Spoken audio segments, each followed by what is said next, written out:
virumque cano.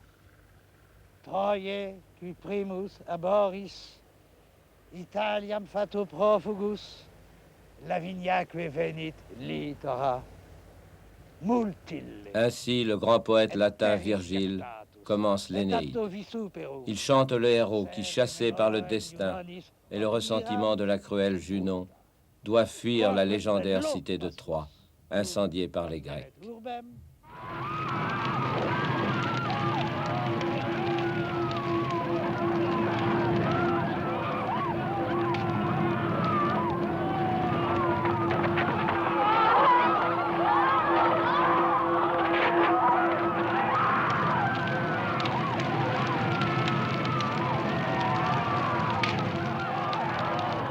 Lorsque Troie est détruite, Énée et ses compagnons entament leur long périple autour de la Méditerranée, qui les conduit d'abord à Carthage, où règne la captivante Didon.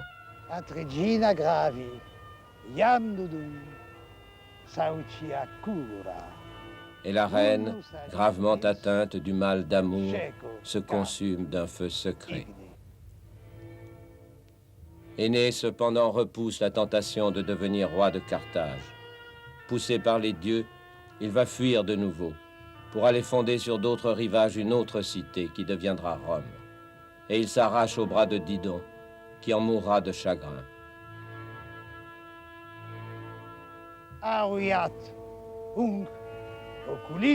Que le cruel Énée repaisse ses yeux des flammes de mon bûcher et qu'il emporte avec lui le mauvais présage de ma mort. Didon s'est suicidé en se jetant dans les flammes et en maudissant son amant. L'amour se transforme en haine. Ainsi le poète explique les origines de la longue guerre entre les deux cités qui aboutira un jour à la destruction de Carthage.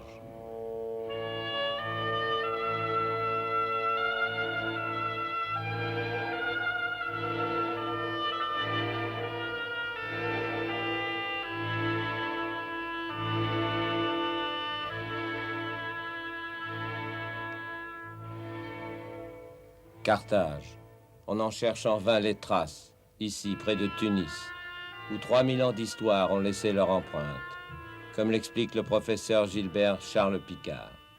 Nous sommes dans un lieu chargé d'histoire, à l'endroit même où nous sommes une villa romaine du IIIe siècle après Jésus-Christ. Devant nous, nous avons l'histoire la plus récente de la Tunisie, nous avons le palais du président Bourguiba, dans l'axe même d'une des rues de la Carthage romaine. Tout autour de nous, les collines les plus célèbres, la colline de Byrsa, acropole de Carthage, lieu de la dernière résistance contre les Romains. Par ici, Sidi Bou Saïd, avec son prestige de vieille cité musulmane. Et enfin, tout à fait de l'autre côté, au bord de la mer, ces lagunes dont on sait aujourd'hui de façon certaine que ce sont bien les ports de Carthage et que c'est sans doute là qu'ont débarqué les Phéniciens conduits par la reine Didon, venus chercher refuge en Afrique.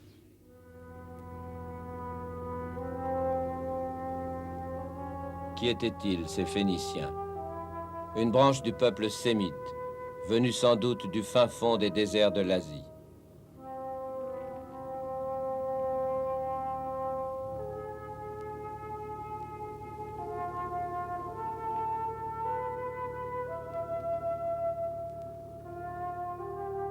Après une longue et mystérieuse migration, ils se sont d'abord arrêtés au 2e millénaire avant Jésus-Christ, le long des côtes de la Méditerranée orientale, dans ce qui est aujourd'hui le Liban.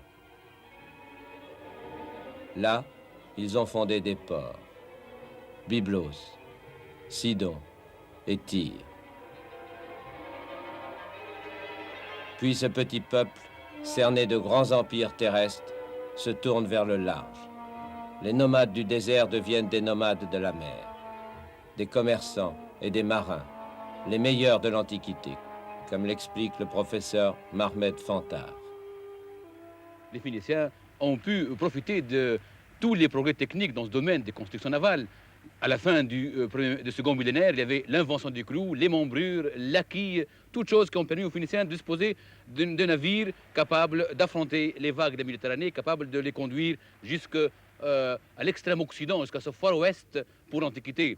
Les Phéniciens avaient donc, et plus tard les Carthaginois, avaient deux types de navires. Le navire de commerce assez gros, assez rond, le golos. Dans le creux de ce navire, les Carthaginois, les Phéniciens, au dire d'Homère, mettaient 1001 choses, 1001 pacoutilles. À côté du golos, il y avait la galère qui est effilée, qui déchire les eaux, dotée d'un éperon pour percer le navire adverse. Ces Phéniciens, avec ces navires, ont pu même faire le tour de l'Afrique. Ils ont doublé le cap de Bonne-Espérance 2000 ans avant Vasco de Gama.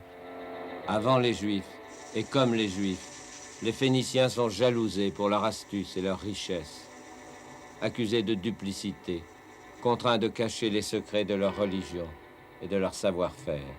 Enfin, pour survivre, ils sont eux aussi condamnés à l'errance. Au IXe siècle avant Jésus-Christ, à la mort du roi de Tyr, ces deux enfants se disputent le trône. La princesse Élissa est obligée de fuir son frère, le méchant Pygmalion, qui a fait assassiner son mari. Elle décide alors de partir à l'aventure avec une partie des notables de la ville. En passant par Chypre, elle achète 2000 vierges et poursuit sa route sur la côte d'Afrique, à la recherche d'un endroit propice pour y fonder une colonie, Carthage, qui veut dire la capitale nouvelle. Pour s'établir ici, Élisa va user d'astuce. Au cours d'une fête qu'évoquent peut-être ces fines gravures d'ivoire retrouvées à Carthage, elle convainc un chef indigène de lui céder autant de terrain que peut en contenir une peau de bœuf.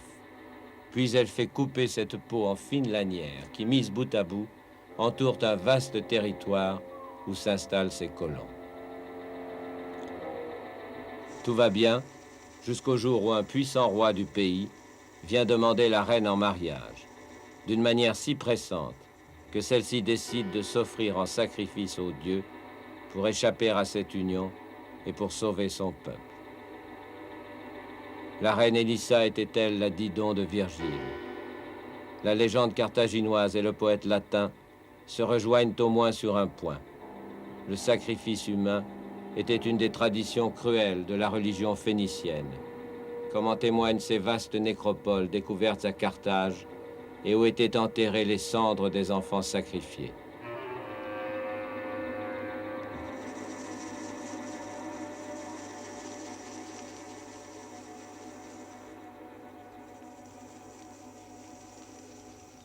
Pourquoi ce sacrifice? Eh bien, les Carthaginois offraient ce sacrifice soit pour remercier la divinité, pour une faveur accordée, ou pour aussi demander, prier la divinité, d'exaucer un vœu. Les deux divinités auxquelles on rendait un culte ici, auxquelles on offrait ce sacrifice, c'était d'un côté Balamon et de l'autre son épouse Tanit. Balamon, c'est le dieu du soleil, c'est le disque, le brasier solaire, c'est le dieu responsable de la sécurité et de la prospérité de Carthage. Tandis que sa femme Tanit, c'était la déesse de la fécondité, c'est-à-dire l'élément féminin qui rendait la prospérité ou la fécondité virtuelle réelle. Et à Tanit et à Balamon, Carthage devait sa sécurité, sa prospérité et enfin tout ce qu'elle était Carthage comme étant la capitale de la Méditerranée occidentale. À côté de la nécropole des enfants, dans les marécages que l'on appelle aujourd'hui les lagunes de Salammbô, se trouvait le fameux port qu'évoque le professeur Mohamed Majoubi. Nous sommes dans le secteur le plus ancien, le plus actif de la métropole carthaginoise, à proximité du sanctuaire, au pied de la colline de Byrsa et tout à fait à proximité de la Grève. Ce secteur a été identifié avec les ports puniques. Nous disposons d'un calque qui va nous permettre peut-être d'y voir plus clair. De là, on passait de l'avant-port dans le port marchand qui était rectangulaire, qui mesurait 480 mètres sur 300 mètres et qui débouchait sur le port de guerre en retrait. Mais est-ce que le texte d'Appien parle bien d'un port circulaire? peu importe. De toute façon, au milieu de ce port, qui pouvait contenir dans les 220 bateaux, c'était assez exigu, il y a l'îlot de l'Amirauté. Nous sommes à l'emplacement même de cet îlot de l'Amirauté et il y avait là un bâtiment très haut de façon à ce que la vue s'étende vers la mer. Carthage était la perle de la Méditerranée. Dans ses entrepôts transitaient tous les produits du monde antique, et même des pays d'Afrique noire. Dans ses rues se mélangeaient tous les peuples connus. Eh bien, cette ville prestigieuse, dont la population a été évaluée à 700 000 habitants, chiffre sans doute excessif, parce que les historiens actuellement pensent pouvoir évoluer cette population à entre 200 et 250 000 habitants. Eh bien, cette ville, que reste-t-il? Très peu de choses. Quelques restes modestes de maisons, là où nous sommes, avec, bien entendu, cependant, des mosaïques, des pavements que les anciens appelaient les pavimenta punica, c'est-à-dire les premières mosaïques que nous connaissions ici en Tunisie. Si Carthage elle-même a été rasée, il reste des traces de cette mystérieuse civilisation punique, de ces femmes aux lèvres maquillées et aux yeux de velours entourés de fossiles qui nous regardent à travers 2500 ans, de ces riches comptoirs comme Kerkouan, découverts il y a 20 ans dans la péninsule du Cap-Bon, avec ses baignoires et son tout à l'égout. Quelques masques de verre ou de pierre pour imaginer ce peuple de colons aristocrates, matérialistes, superstitieux, qui aimaient avant tout l'argent, le luxe, les banquets et le vin. Ils n'étaient pas seulement des marchands, mais aussi des agriculteurs. Ils avaient apporté du Liban l'olivier, la vigne et le blé, et transformé l'Afrique du Nord en paradis punique, comme disaient les anciens. Et l'existence de ce paradis reposait sur la maîtrise des mers. La position de Carthage était idéale. Elle contrôlait tout trafic entre le bassin occidental et le bassin oriental de la Méditerranée. Et ils ont profité, bien entendu, au début d'un certain nombre de comptoirs qu'ils avaient installés pour les besoins de la navigation antique le long des côtes. Plus tard, avec l'affaiblissement de leur métropole Tyr en Phénicie, ils ont pu hériter de ces comptoirs phéniciens. Et ils ont alors pu s'installer à l'ouest de la Sicile, au sud et à l'ouest de la Sardaigne, dans les îles Baléares, tout le long des côtes orientales de l'Afrique du Nord. Mais les Carthaginois ont de sérieux concurrents sur la mer. Les Grecs, les fils d'Ulysse, qui lui aussi a fait le tour de la Méditerranée, se faisant attacher à son mât pour résister à l'appel des sirènes de l'île de Djerba. Les Grecs, eux, ont occupé le nord de la Méditerranée. Ils ont conquis l'Asie mineure, vaincu Troie, pénétré dans la mer Noire où ils commerçaient avec les barbares. Ils se sont étendus vers l'ouest aussi. Ils ont colonisé tout le sud de l'Italie, qu'ils ont baptisé la Grande Grèce, se sont installés en Sicile, ont fondé des comptoirs jusqu'en Gaule comme Massilia, Marseille. Au IIIe siècle avant Jésus-Christ, Alexandre, un jeune Macédonien de 20 ans, les entraîne vers l'Orient. En 20 batailles et en 10 ans, il bat les satrapes d'Asie mineure, le roi des rois de Perse, Darius et le pharaon d'Égypte, les deux plus grands souverains du monde. À travers les détroits, les déserts, les montagnes et les fleuves, il conduit ses phalanges jusqu'en Inde, rêvant le premier de créer un empire universel, du Nil à l'Indus, du Danube à la Moudaria. Quand il meurt à 33 ans à Babylone, son immense empire se disloque. La petite Grèce sort épuisée de cette aventure démesurée à l'Est. En Occident, sa succession est ouverte, que vont se disputer Carthage et Rome. Rome, c'est le troisième larron. Virgile raconte comment, après s'être arraché au charme de la belle Didon, Énée et ses compagnons ont poursuivi leur voyage et abordé les côtes italiennes à l'embouchure du Tibre. Est-ce enfin la terre promise? Pour le savoir, Énée va interroger la Sibylle de Cume et la suit jusqu'aux enfers, dont l'entrée se trouve au fond du lac Averno. C'est de là qu'au 6e chant de l'Énéide, Énée, guidé par la Sibylle, est descendu au royaume souterrain de Pluton, où il a reçu des immortels la vision de l'Empire universel, promis au peuple qui descendrait de lui. Ainsi les dieux bénissent d'avance l'ambition dévorante de cette illustre cité, qui d'un seul rempart enfermera 7 collines et dont l'empire égalera l'univers. Rome, ville éternelle, ville féconde en héros.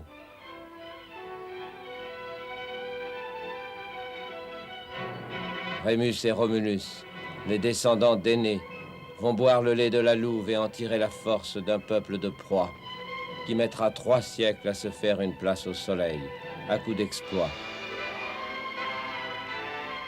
L'enlèvement des Sabines, le combat des Horaces et des Curiaces. Mais le courage de ces héros légendaires n'explique pas tout, souligne le professeur Filippo Quarelli. Et la géographie nous dit que Rome n'est pas un endroit quelconque. Elle est placée au centre de la péninsule, à un carrefour de routes extrêmement importantes, le Tibre, la route nord-sud du pays étrusque jusqu'à la Campanie, à la Grande Grèce. Et cette position privilégiée a été très importante pour Rome et qui petit à petit a commencé son expansion, d'abord avec l'hégémonie sur la Ligue latine, sur le Latium, ensuite avec l'alliance avec Capoue, les guerres contre les Samnites, la conquête donc de l'Étrurie et de la Campanie, et finalement, au IIIe siècle, le contact brusque, violent, avec la Grande Grèce, surtout la guerre contre Tarente, contre Pyrrhus. Après cette guerre capitale, Rome a pratiquement en ses mains toute la péninsule, et au-delà de la pointe de la Calabre, elle peut voir la Sicile, et avec la Sicile, bien sûr, les Carthaginois. C'est en Sicile, en effet, que vont se rencontrer les impérialismes romains et carthaginois. C'est elle qui va être l'enjeu de la première guerre punique, qui éclate en 264 avant Jésus-Christ. La Sicile, dont les Grecs ont fait une colonie prospère, et qui, comme la Grande Grèce, possède des villes opulentes qui comptent jusqu'à 25 000 habitants, comme Syracuse, Agrigente ou Messine. C'est pour leur possession que les Romains et les Carthaginois vont se battre pendant 24 ans. Rome, qui compte alors 300 à 400 000 habitants, est une république de citoyens libres qui peut lever des armées de 40 à 50 000 hommes, commandées par 2 consuls, élus pour 1 an. Tout soldat romain est un citoyen, un petit propriétaire qui s'équipe à ses frais et qui a conscience de se battre pour la plus grande gloire du Sénat et du peuple romain. Ces soldats, son armure, est le résultat d'une évolution assez longue, mais qui devient stable justement à ce moment-là. Au début, il y avait un hoplite, c'est-à-dire un soldat qui était lié à une phalange, à d'autres camarades qui se battaient après de lui côte à côte. Donc il était armé avec un bouclier rond, la parme, et d'une lance d'arrêt, c'était les armes principales. Mais quand on a besoin, à partir du IVe siècle, à partir des guerres contre les Gaulois et contre les Samnites, on a besoin d'unités tactiques plus légères, plus maniables. On invente le manipule et ces groupes sont détachés les uns des autres et les soldats sont beaucoup plus libres et évidemment moins protégés. À ce moment-là, on a besoin d'une protection plus importante. On adopte plutôt le scutum, le grand bouclier décrit par Polybe, long d'1,20 m, large de 75 cm. L'autre partie découverte était protégée par les jambières, par la cotte de maille et par le casque.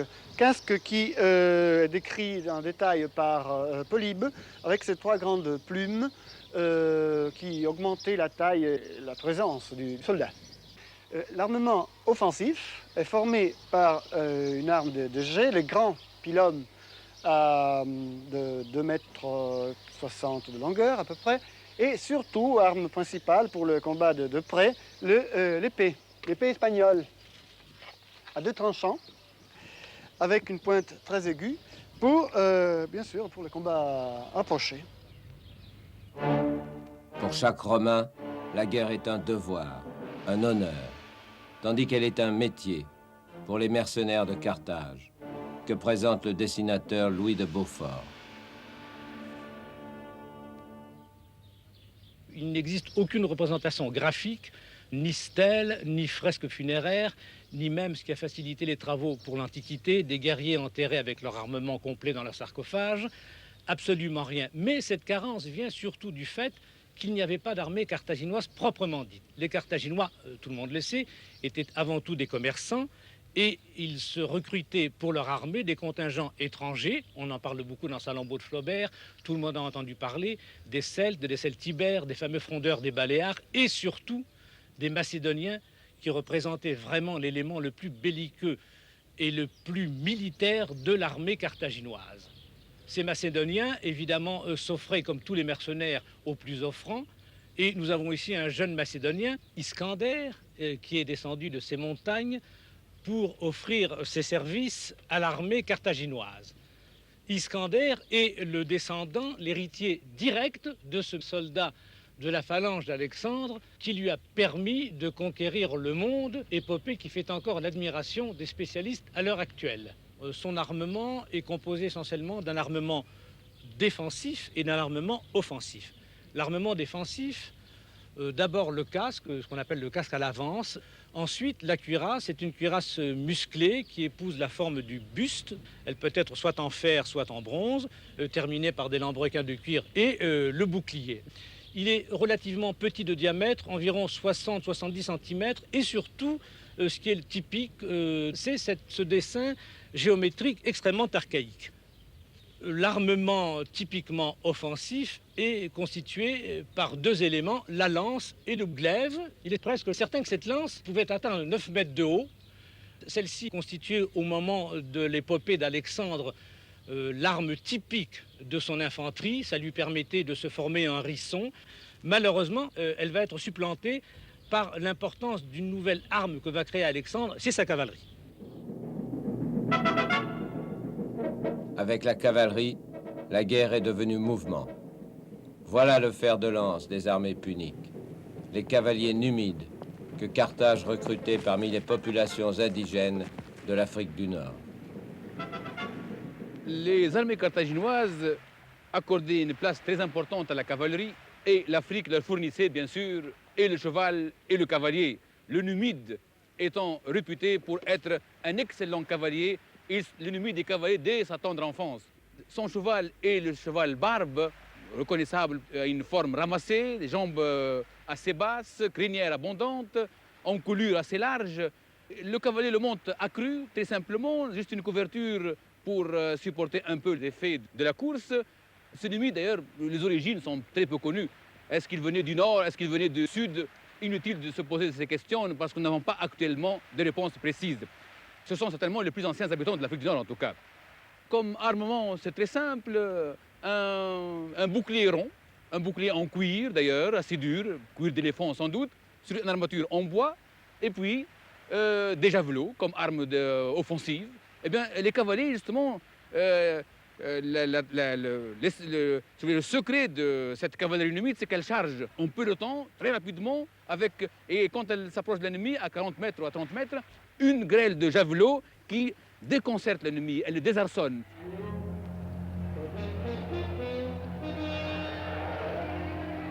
Enfin, la force de frappe, les éléphants. Carthage en possédait 300 dans ses écuries. Leur odeur affolait les chevaux. Leur masse et leur barrissement terrifiaient les légionnaires.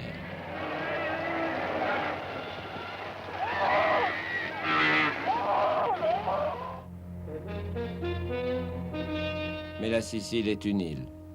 Pour débarquer des dizaines de milliers d'hommes et de chevaux, pour les ravitailler, pour bloquer les ports, il fallait des centaines de bateaux. Depuis des siècles, les Carthaginois étaient avec les Grecs les maîtres de la Méditerranée.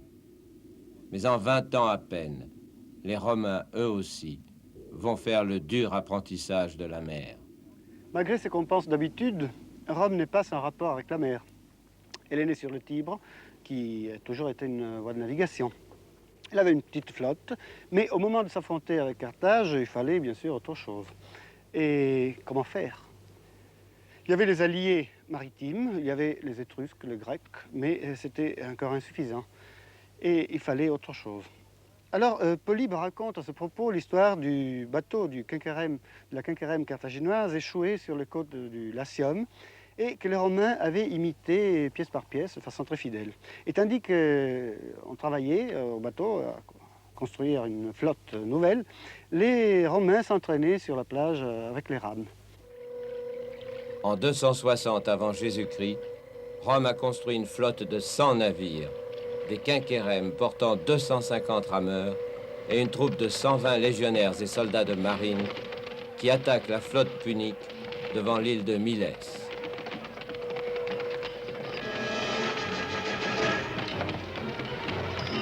Soudain, les Romains abattent des grappins qu'ils ont baptisés des corbeaux et jettent des passerelles pour monter à l'abordage.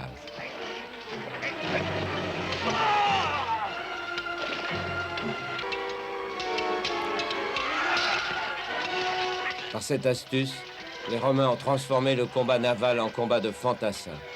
Et les légionnaires romains sont à leur affaire.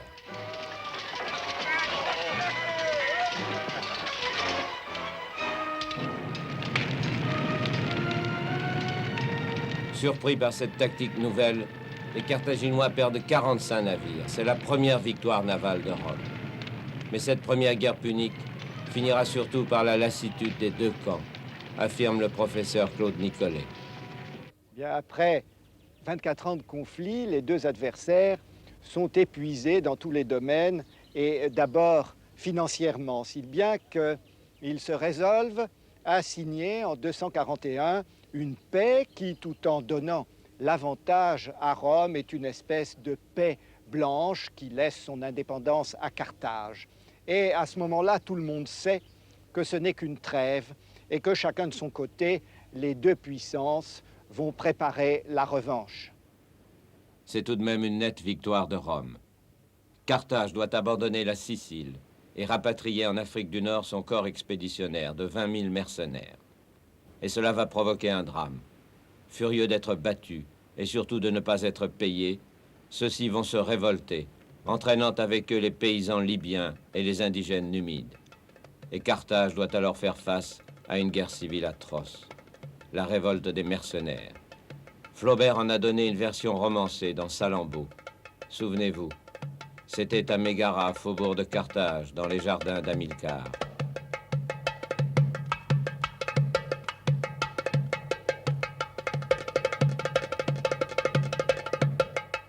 Au cours d'un festin, le Libyen Matho, le chef des mercenaires, rencontre pour la première fois Salammbô, la fille d'Hamilcar, prêtresse vouée à Tanit, la déesse de la lune. Et Matho est ensorcelé par la fille du général punique.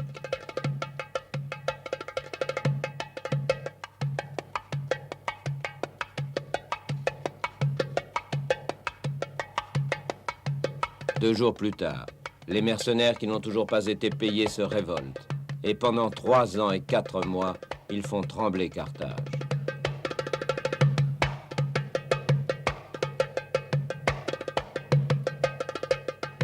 Ils sont finalement écrasés et massacrés jusqu'au dernier par Hamilcar dans le défilé de la hache. Matho enchaîné est ramené à Carthage et lapidé à mort au pied de Salammbô.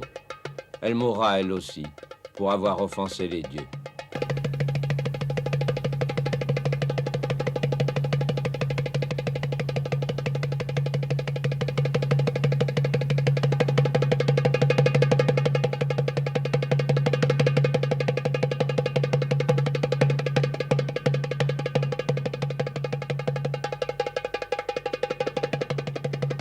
Mais derrière le roman, la réalité.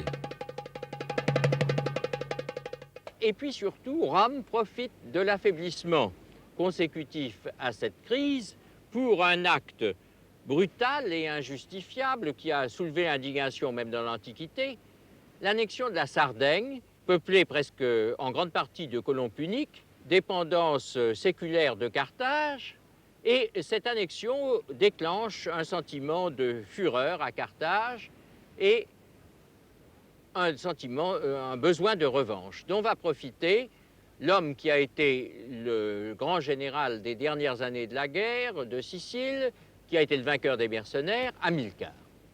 Hamilcar, dit-on, fait alors jurer à son fils Hannibal, âgé de 9 ans, une haine éternelle à Rome, et tout de suite après, il part pour l'Espagne.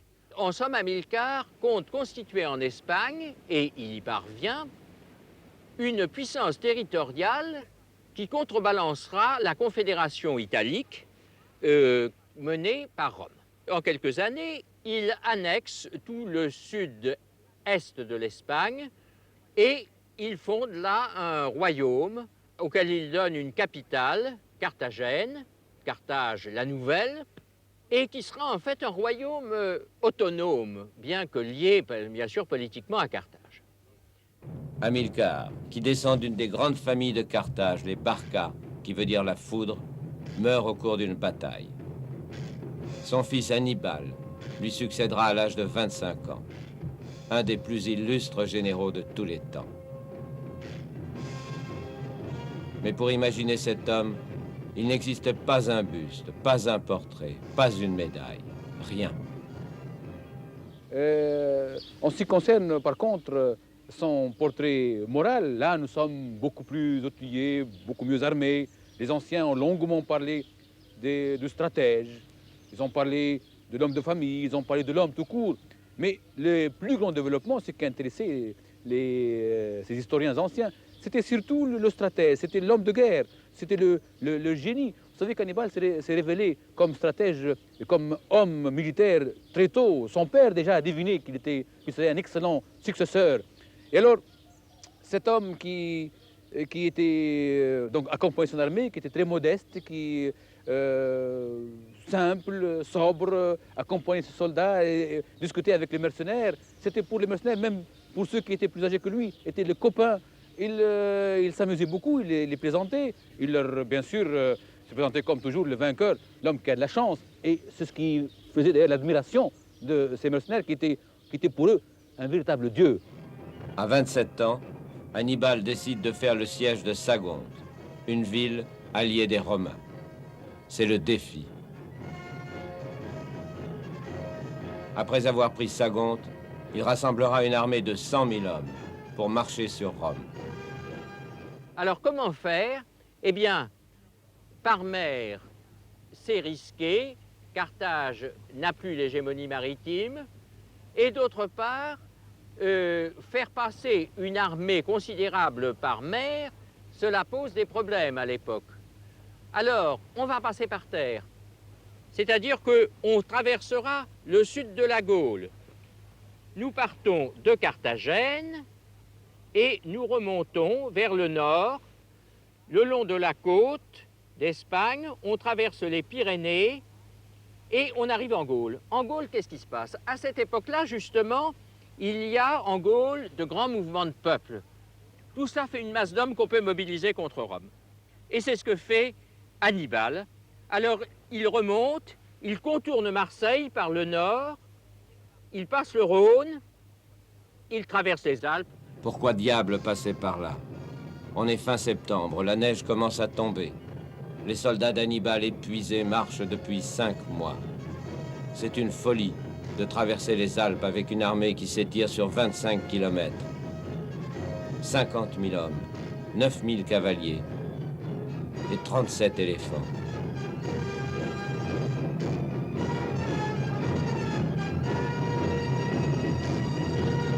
C'est que les Romains ont débarqué une armée à Marseille et Hannibal est pressé de fouler le sol italien. C'est un exploit plus sportif que militaire, mais qui stupéfie le monde antique. La moitié seulement des 50 000 hommes arrivera dans la plaine du Pô. En décembre, Hannibal écrase une première armée romaine à la Trébie. En traversant les marais, il attrape la malaria et perd un œil d'une maladie infectieuse. Au printemps, il surprend les Romains au lac Trasimène. L'année suivante, c'est la célèbre bataille de Cannes. Rome a mobilisé 80 000 hommes, alors qu'Hannibal dispose de 40 000 hommes seulement.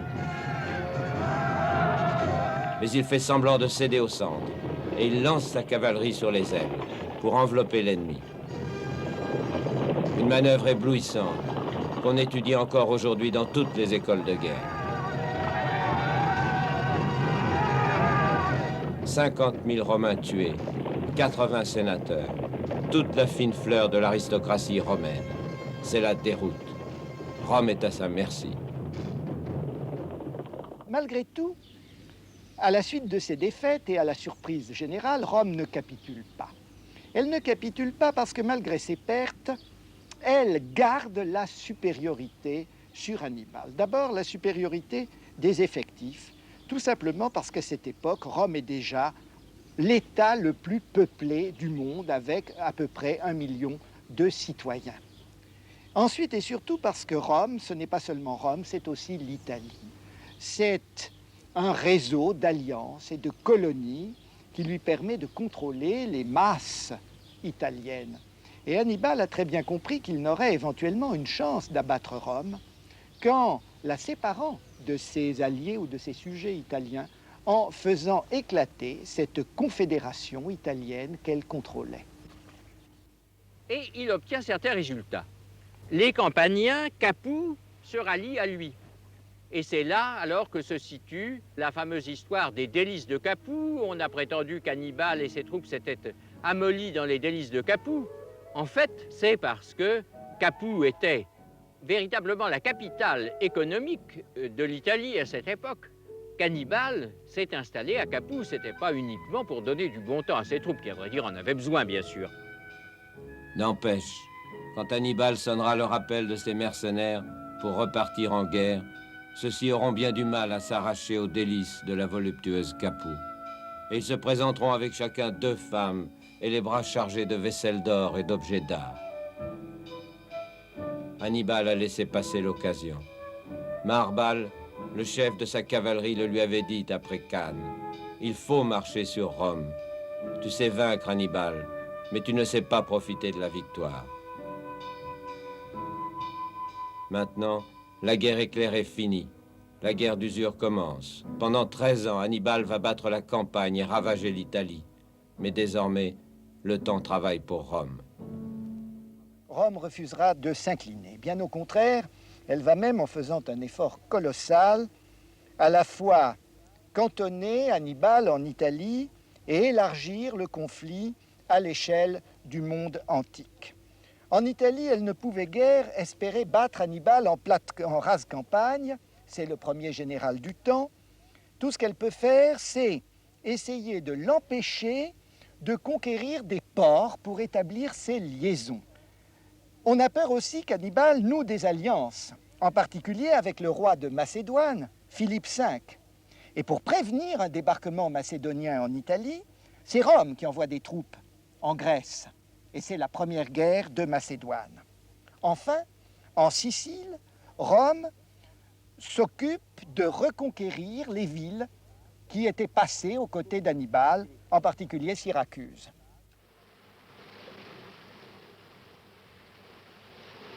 En 214 avant Jésus-Christ, une flotte romaine se présente devant la ville, entourée de 33 kilomètres de murailles, et où le célèbre savant Archimède a installé toutes sortes de machines et de catapultes.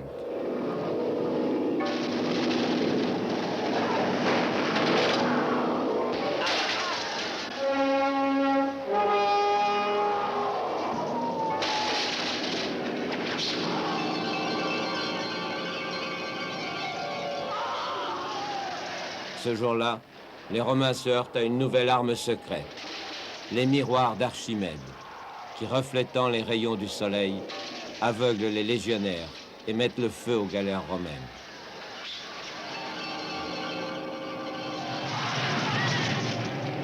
Mais entre-temps, Rome a enfin trouvé son Hannibal. Scipion, qu'on baptisera l'Africain, un jeune général romain de 25 ans, à la mesure du Carthaginois Borgne. Ils sont tous les deux issus de grandes familles à tradition militaire, les Barcides et les Scipions. Le père de Scipion et son oncle sont morts en Espagne, tous les deux dans la guerre contre les Carthaginois. Or, le problème qui se pose à Rome à ce moment-là, c'est ce rapport avec une armée qui est tout à fait différente. D'un côté, vous avez une armée civique, une armée de soldats citoyens. De l'autre, une armée liée de façon étroite, une armée de mercenaires liée à un chef. Cette armée, avec une unité de commandement très stricte, gagne toutes les batailles. Mais, d'autre part, l'armée des citoyens ne se déclare pas vaincue. Voilà la nouveauté. Voilà l'incompréhension entre ces deux mondes complètement différents. D'autre part, si Rome veut gagner la guerre, elle doit accepter le modèle nouveau. Elle doit finalement arriver à une unité de commandement. Le problème du chef, si vous voulez, se pose. Et à ce moment-là, Scipion, qui justement prend le commandement de l'armée d'Espagne, qui pose le siège à Carthagène, eh bien Scipion est lié à son armée, qui est une armée personnelle, de façon très directe, et pour la première fois, il ne s'agit plus d'une armée de citoyens, mais vraiment d'une armée liée à un chef. Depuis qu'il est allé prendre Carthagène en Espagne, Scipion est devenu un héros pour l'armée romaine. 5 ans plus tard, il rassemble une armée à Lilybée en Sicile pour aller débarquer en Afrique et attaquer par surprise le camp carthaginois.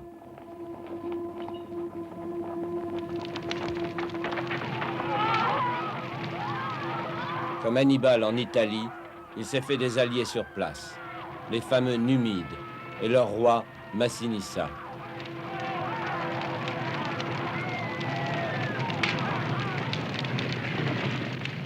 Affolé, Carthage rappelle d'Italie Hannibal, qui a quitté sa patrie depuis 33 ans et qui est accueilli comme un sauveur. 1 an plus tard, l'invincible Hannibal, qui a 43 ans, rencontre le jeune Scipion, qui a 32 ans, sur le champ de bataille de Zama.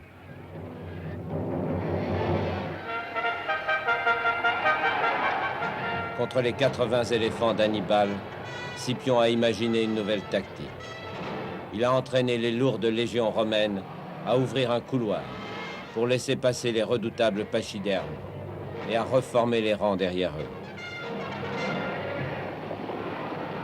Cette fois, la célèbre cavalerie numide a changé de camp et elle donne la victoire aux Romains.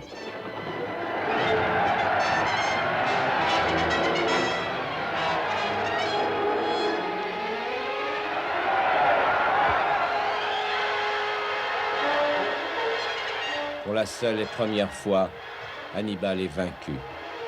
L'aigle romaine a le dernier mot. Carthage est à genoux. Elle doit accepter les dures conditions de paix de Rome. Suppression de toute possibilité de puissance militaire ou navale, sous pression de toutes possessions extérieures, contrôle très étroit de la politique étrangère, le roi Massinissa qui est là pour la surveiller sur sa frontière, mais on ne touche pas à son domaine africain. Et ça, il semble que Scipion l'ait voulu. Il n'a pas voulu la mort de Carthage, il a voulu qu'elle puisse vivre comme puissance subordonnée à Rome. Alors, dans ce cadre, Hannibal pense qu'il a quand même encore un rôle à jouer, il a sa gloire. Il ne connaît pas très bien Carthage, puisqu'il l'a quitté tout enfant, il n'y est guère revenu depuis. Mais enfin, il a un parti, le parti des Barcides, c'est-à-dire le parti démocratique. Alors, il s'appuie sur ce parti contre l'aristocratie. Il fait voter des mesures qui mécontentent la noblesse. Et c'est justement cette aristocratie qui fait appel à Rome, qui signale un danger possible.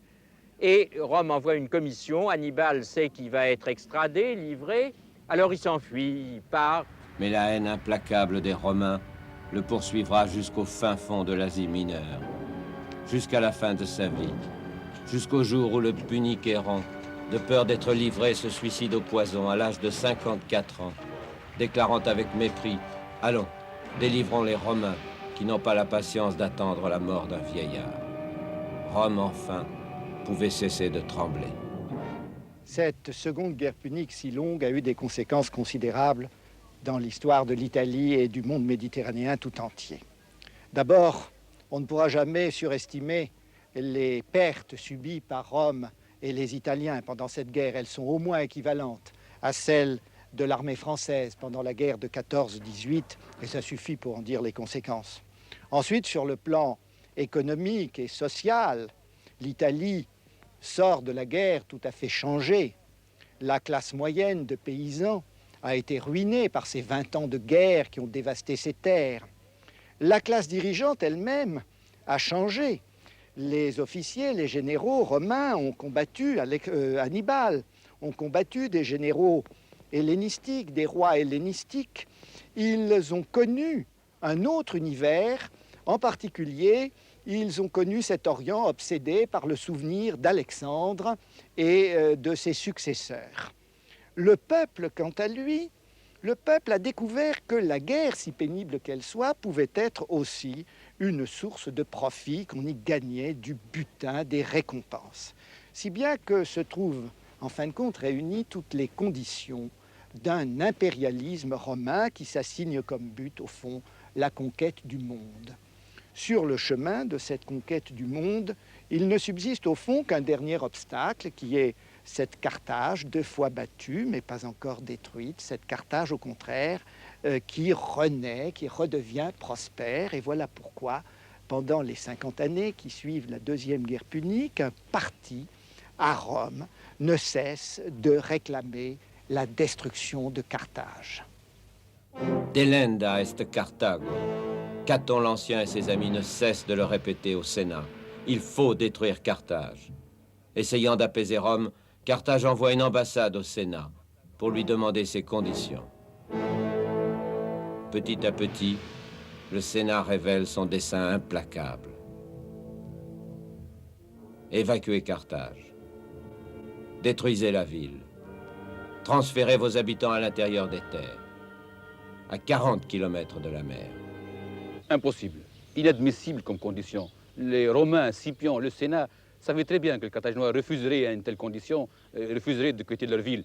Les Carthaginois vont par conséquent se refermer, se retrancher dans leurs murailles, et leur ville était vraiment très bien fortifiée et leur offrait des conditions de défense excellentes. La ville elle-même est entourée de 2 enceintes. Il y a une enceinte en croissant de ligne qui protège le cœur de la ville, c'est-à-dire le quartier des ports et le quartier religieux, politique de Byrsa. Puis, à cette première enceinte, une autre muraille qui constitue aussi une deuxième fortification pour la ville elle-même. Puis ensuite, alors, toute la presqu'île est ceinturée de ces remparts qui constituent le premier obstacle devant l'ennemi éventuel. Et d'autre part, les Carthaginois sont connus pour leur patriotisme. Les femmes elles-mêmes sont décidées de s'associer aux hommes pour défendre leur patrie et offrir leur chevelure, offrir leurs bijoux pour participer à cet effort de guerre, pour fabriquer des navires, pour fabriquer des engins de guerre, des frondes. Hommes et femmes étaient décidés à mourir ou vaincre.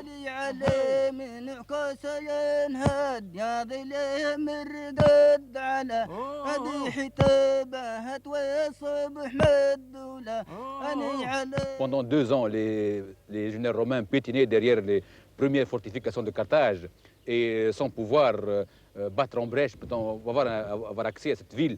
Et il a fallu que le Sénat décide de nommer Scipion Émilien parent de Scipion l'Africain. Et Scipion est venu avec une nouvelle stratégie et décida de bloquer Carthage du côté de la terre par une muraille perpendiculaire à l'isthme, du côté de la mer par une digue qu'il a fait construire pour boucher complètement la sortie de la flotte carthaginoise, de sorte que Carthage est complètement bloquée. Scipion en plus décida de laisser les Carthaginois souffrir de la famine pendant tout un hiver et ainsi la ville est littéralement étranglée. Après 3 ans de siège et un hiver de famine, Scipion Émilien, qui est le petit-fils adoptif du grand Scipion, donne l'ordre de l'assaut final. Les légionnaires avancent sur le port marchand. Les défenseurs l'incendient. Ils envahissent le port militaire, pénètrent dans la ville basse, et le soir même, Scipion campe ici, sur la place publique de Carthage. Et ils croyaient que ce n'était fait de Carthage, la ville était prise. Eh bien, c'était faux. Ce n'était pas suffisant pour prendre une ville comme Carthage. Les Carthaginois étaient décidés à se défendre, hommes femmes, vieillards, adultes, tout le monde se battait. Ils se battaient avec énergie. Ils se retranchaient derrière chez eux, du haut des terrasses. Ils jetaient meubles, pierres, ustensiles, n'importe quoi pour pouvoir écraser les Romains, pour se défendre. Et ils mettaient le feu, les Carthaginois, les Romains brûlaient la ville brûlait.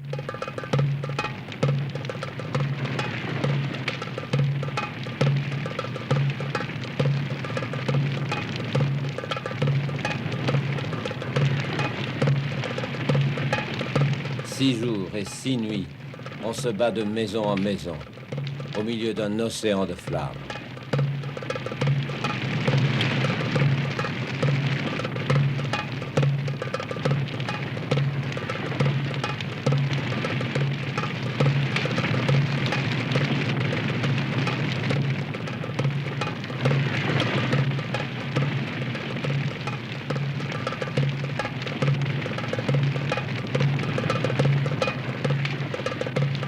Carthage agonise.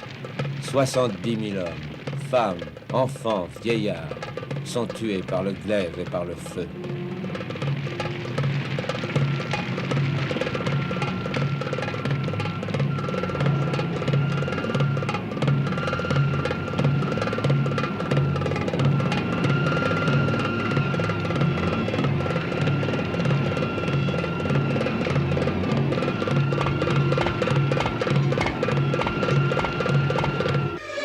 À l'aube du 7e jour, la femme d'Asdrubal, le commandant de la place, se jette sur un bûcher avec ses 2 enfants, renouvelant le geste de la reine Didon. La boucle est bouclée. Carthage, née par le feu, est morte par le feu. Les soldats, la soldatesque romaine, ayant enlevé avec leurs glaives les plaques d'or qui couvraient le temple d'Apollon, ayant détruit mur par mur, pillant toutes les maisons. Puis alors, c'est le feu. Et après le feu, c'est la charrue qui a labouré, qui a déchiré le sol de Carthage. Et la main du semeur romain a jeté du sel pour que toute vie soit à jamais interdite sur ce sol, déclaré lui-même sacère par les Romains, c'est-à-dire interdit à toute autre habitation, à toute autre vie. Rome attendra 100 ans avant d'oser créer une nouvelle ville, romaine celle-là, sur les cendres de Carthage, et pour faire à son tour de l'Afrique du Nord une riche colonie. Mais la sauvage destruction de Carthage hante encore les consciences. C'est pourquoi Virgile a écrit l'Énéide, pour laver Rome de ce crime et le justifier par des légendes. La passion fatale d'Énée et de Didon, la cruelle volonté des dieux. 5 siècles plus tard, l'Empire romain disparaîtra à son tour, ravagé par les barbares. Mais ses ruines sont là pour témoigner de la grandeur de Rome, tandis que celle de l'infortuné Carthage semble effacée à jamais. On a souvent dit que les civilisations sont mortelles. En réalité, elles sont immortelles. Il suffit de savoir regarder autour de soi. La civilisation carthaginoise est en nous, nous la vivons encore. Dans ce village berbère presque abandonné, nous voyons encore les traces, les témoignages qui nous font penser à Carthage et à sa civilisation. Sans doute, la manière d'ailleurs de construire des maisons souterraines remonte déjà à un fond punique très très ancien. Non seulement Carthage a pu pénétrer tout le pays, mais Carthage n'a pas disparu lorsque les Romains sont venus la détruire. Ni Rome, ni l'islam n'ont pu mettre fin à cette présence qui est en nous. Je dirais même que les Carthaginois ont préparé non seulement la diffusion du christianisme, car le christianisme est après tout une religion orientale, mais l'islam lui-même a fait sa pénétration dans ce pays grâce à une préparation carthaginoise. Au 5e siècle, après Jésus-Christ, Saint Augustin écoutait encore les gens parler berbère. Et de nos jours encore, quand nous bavardons avec les gens, il y a des mots qui résonnent un peu puniques. لا لا في بركة 10 دينارات هي بركة يهديك ربي يهديك لاجل خاطرك نخلوك 500 مساج سي محمود ياسر عليا لاجل خاطرك على كل حال نحسبوها لك ب 11 هذا شو معقول نحسبوها لك ب 11 نحسبوها لك ب 11 Oui, on peut raser une ville. On ne peut pas tuer une civilisation. Oui, les Romains ont réussi à effacer toute trace de Carthage. Pourtant, après 2000 ans, elle vit encore dans la mémoire des hommes. Carthage a été détruite. Carthage n'est pas morte.